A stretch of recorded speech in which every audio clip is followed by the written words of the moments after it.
Okay, world. We have a 2018 JLU. So this is a half-year model. This is my wife's vehicle. It is you can see it's a Sahara edition with the 3.6. This is my wife's car. Check engine light came on, ran the code P0128. Signifies that the thermostat, either the thermostat's gone bad or the sensor's gone bad. So I've been checking everything out there. It's all JKs, no JLs, but the difference is they put the sensor on the housing.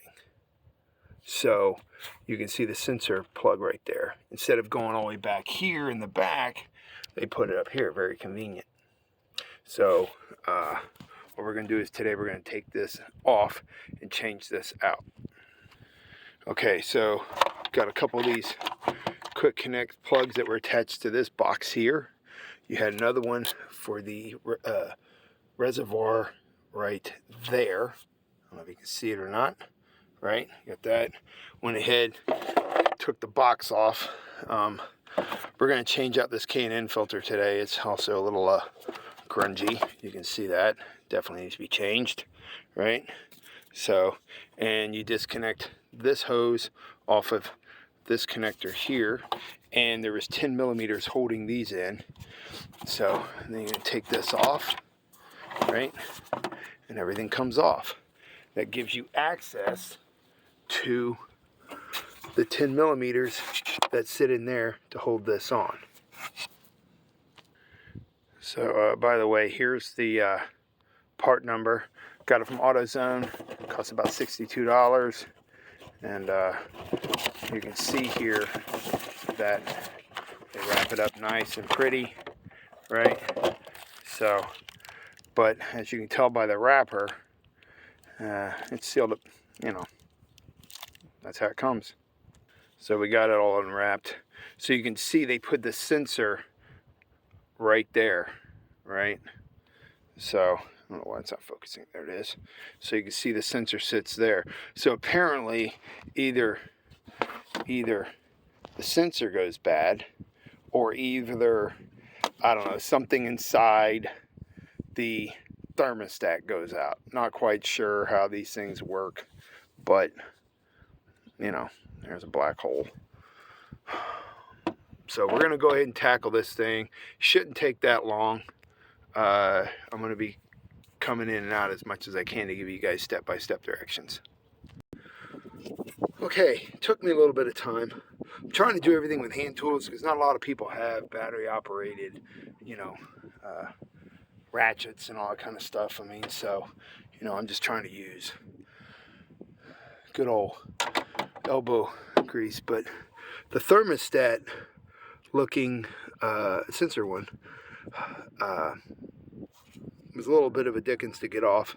So I've got the one hose clamp that's on the housing. You see I removed it off the base, slid it down. So now we've got that one to do. Now there will be some spillage, so there's a catch pan down there. So there will be some spillage. All right, so what I'm noticing is that one's not a problem to get off. And that clamp's not easy. It wasn't hard to get off. But this is starting to play dickens because good old Chrysler here ran this plastic T-fitting on here, which I will be changing that out later for a stainless steel one because that is a weak point. That happened with my Cummins. It's a very weak point, and I always change them out for a stainless steel or billet one later.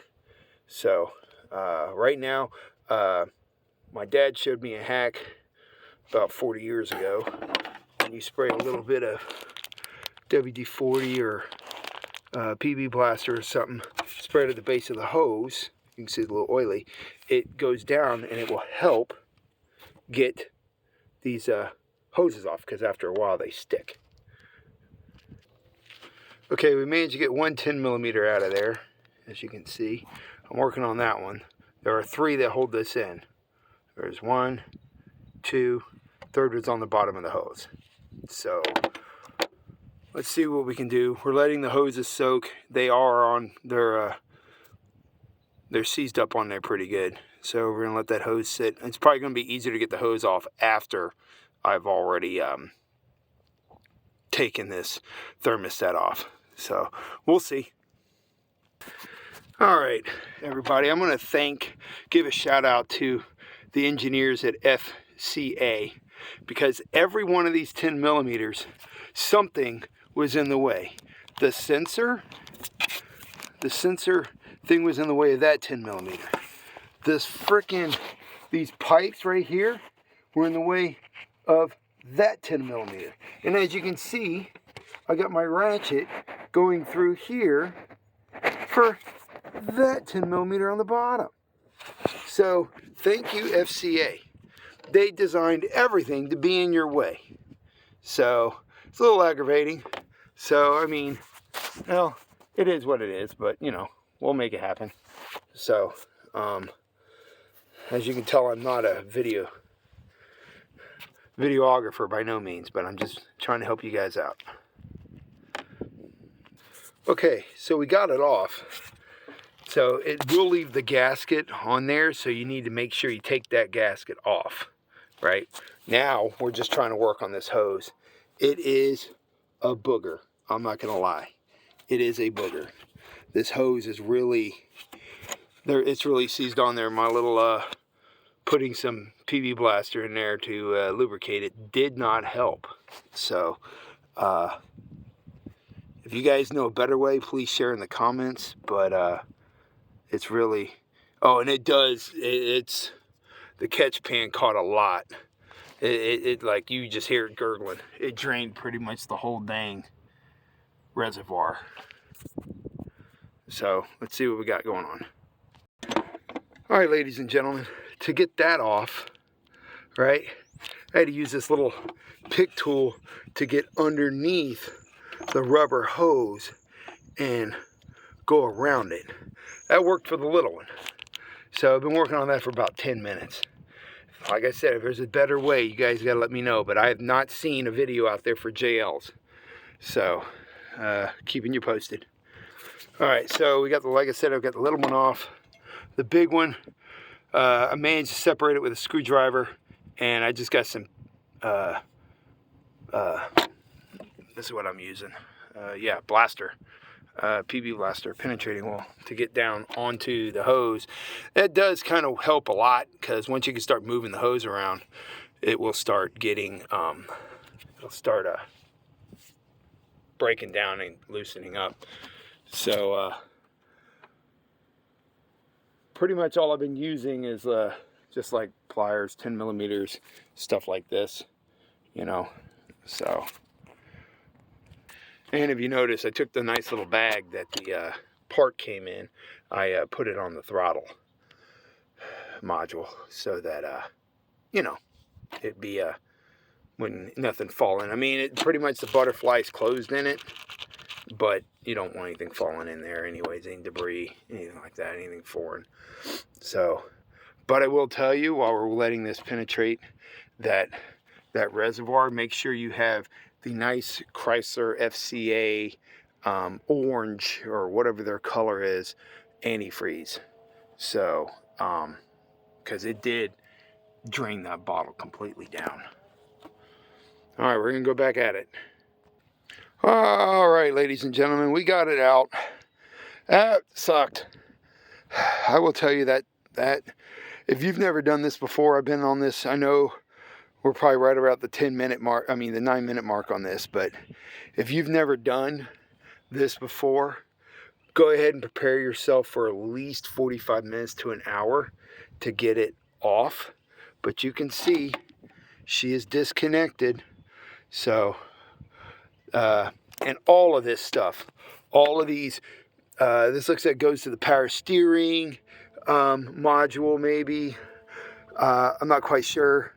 But as you can tell, everything, even though it doesn't look like it is, it's all in the way. All of it's in the way. All right, so let's get the new one on. So in one video, somebody said, get in here and sand. Just sand up the edge a little bit, get any kind of debris off you can.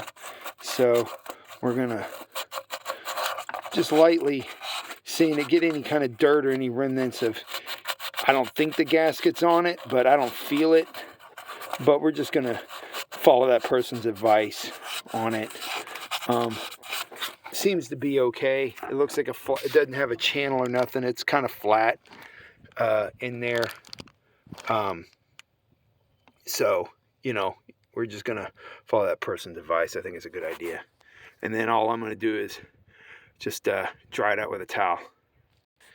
So after examining, here is the new one, right? And yes, it is a 194 Fahrenheit, 90 degrees Celsius thermostat. It is the same as this one.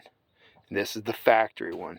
As you can tell, the sensor is just totally tarnished, obliterated. Well, not obliterated, but just totally tarnished, big time.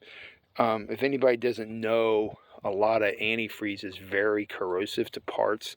Not like brake fluid is, but it does tarnish up a lot of parts that doesn't react well to aluminum. So Chrysler had to change up the antifreeze. So instead of it being the traditional green stuff, they're using some kind of orange stuff now. So there is a little bit of different similarities. I mean, they are similar. Here is the Chrysler part number if anybody's ever wondering, right? So that's the part number. There you go. Clean it up a little bit for you. It's a PPAG F4 and 45, I think it is. Yep, 45. And then, but as you can see, it is a 90 degrees Celsius. And 042, was it? No, 04893-926 AF. So, but this is the original. Yeah, that sucked. So the new one, pretty much it. I did notice though that there's a hole right here. Not quite sure what this hole means, but this one here, it's sealed up. So, but anyways, all right, so let's get the new one on. I did check the hoses, made sure that the hoses were not gouged up from me taking that pick tool in there and rallying around in there and everything. Same with this one. But all of this stuff is in the way of pulling that part out, including over here the alternator bracket. Yeah, this has been great. Normally I generally take stuff to the dealership, especially when it comes to my wife's car. I drive an old Silverado over there. When it comes to the Silverado, and I have a 87 Grand Wagoneer, I can fix all that stuff. This thing, it's a little bit more complicated, but I still managed it. All right, I'll see you guys in a second. We're going to go ahead and start putting it back together. All right, it's only been about a minute. Remarkably, everything slipped on pretty good. I mean, I already got the big hose. It's already connected, as you can see. It's connected. Well, that's the elbow, right? That goes to I believe that is the reservoir line, because following it, it goes over to the reservoir there. So comes down. Yeah. But as you can tell, so there is a little stopper on it right there. You got to take the hose all the way up to that stopper. You'll see it. It's not very hard to find. And then the elbow bottoms out on the housing. So, all right, let's get the clamps on, get her filled up. All right, guys, we got the 10 millimeters all in there. I do not have the hose clamps on yet. I just wanted to get this secured. Remember, this is plastic. It's not metal. So I think it only gets like maybe 10, 15 pounds of torque, maybe. It might even be inches of torque. I don't know what the specs is on that, but if you crack it, you gotta get another housing. Now there is rubber grommets in them. Metal grommets in the holes, in the mounting holes. But I would suggest do not go that far to. If you hear the plastic crack, then if you hear a crack, then you probably crack the housing, and that might be a bad thing. Okay, so we're gonna go and take this bag off here. Everything's all connected. The thermostat sensor is connected. All these little clampy things, I connected those back to the hoses. The one did break off right here. I mean, I just wear and tear, but it did have another one right here. So that's, I mean, down here, it's got another one down here. So should be okay. So we're gonna go and get this box connected on here, get all this stuff back on. Like I said, hand tools, that's all you really need are hand tools for this thing, but I was going to use my Milwaukee and stuff, but it is really cold outside today, so a lot of stuff just didn't want to work. So it was like 35 this morning when I started. So got that connected, that's connected, that's on, this is connected and pushed in. So all we gotta do is just get these tins in here, figure out where I put those, and get this connected on here. Oh yeah, I put the tins over here, and we'll get everything buttoned up. And I did add coolant to it, so I didn't have much left, so I gotta run to the store and go get some more. But these systems, I believe they naturally burp themselves, because as you notice on the JKs, there's a radiator cap over here. There isn't one anymore, so they got rid of all the radiator caps. And rightfully so, people do get burned checking them. So we got, so I think these systems naturally burp themselves through that vent cap up there. I could be wrong. My wife tells me I'm wrong all the time. So, but we're just going to go ahead and get all this stuff buttoned up,